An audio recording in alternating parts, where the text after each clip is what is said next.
This ABC 15 flash briefing is sponsored by Sanderson Ford. Straight up. Hi there, I'm Kaylee O'Kelly with your top stories from ABC15 Arizona.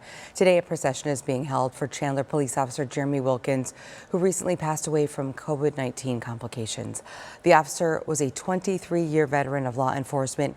He served with Chandler Police since 2012.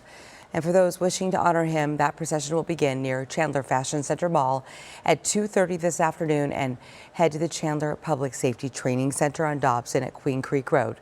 His memorial service is tomorrow morning. It is not open to the public, but it will be streamed on the Chandler Police Facebook page.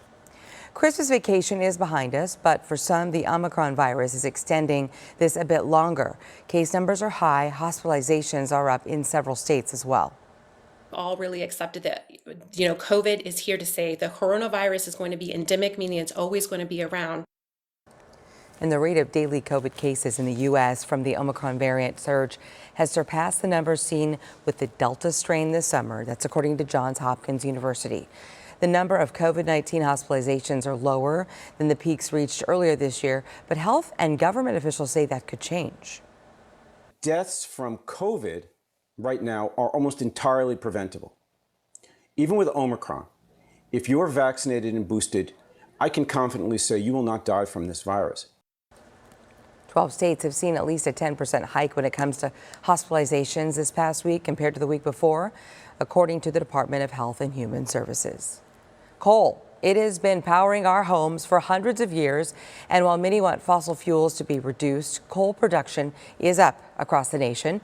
As our Joe St. George explains, coal miners aren't exactly celebrating this holiday season. In fact, they're concerned that their benefits may soon be impacted in the new year because of what's going on in D.C. Something is happening in coal towns across the country. The trains carrying coal from the mines are becoming more frequent, not less. The U.S. Department of Energy reports coal use is up 22% from last year. That's the first increase in 7 years. Mines like this are reopening because of demand, mainly from electric companies who still rely on coal to generate power. Coal is cheaper to burn than oil or gas. I started working in the mines in 1971. The news, you might think, would make this group of retired coal miners excited. They live in Appalachia. Coal defines this region's history and economy. For all intents and purposes, coal's gone. It's certainly on its way out.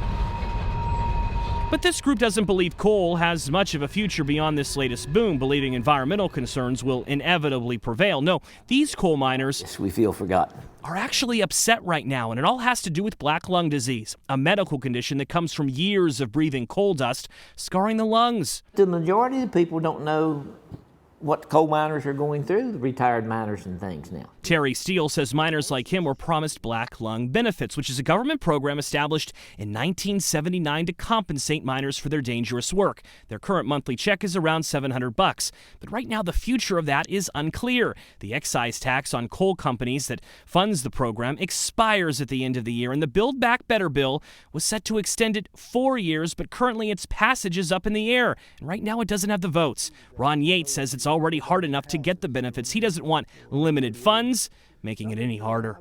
I'll be 70 years old in April, but I was 64. I've been turned down 5 times. These men say Congress needs to address the issue as soon as possible. Over 25,000 miners across the country currently receive benefits. So we're not asking for much. This was the energy center of this country. In May 1, West Virginia, I'm Joe St. George.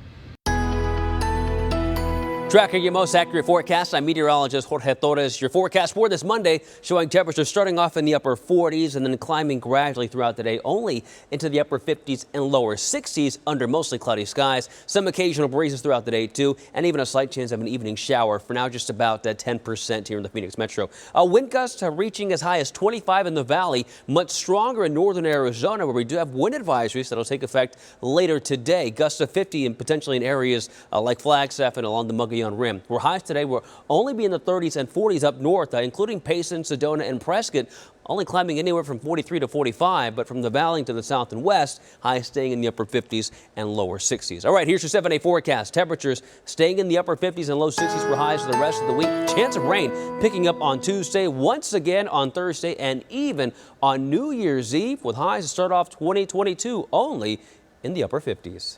For the latest headlines, weather, and traffic, head to abc15.com or download our free ABC15 mobile app. Make it a great day. This ABC 15 Flash Briefing is sponsored by Sanderson Ford. Straight up.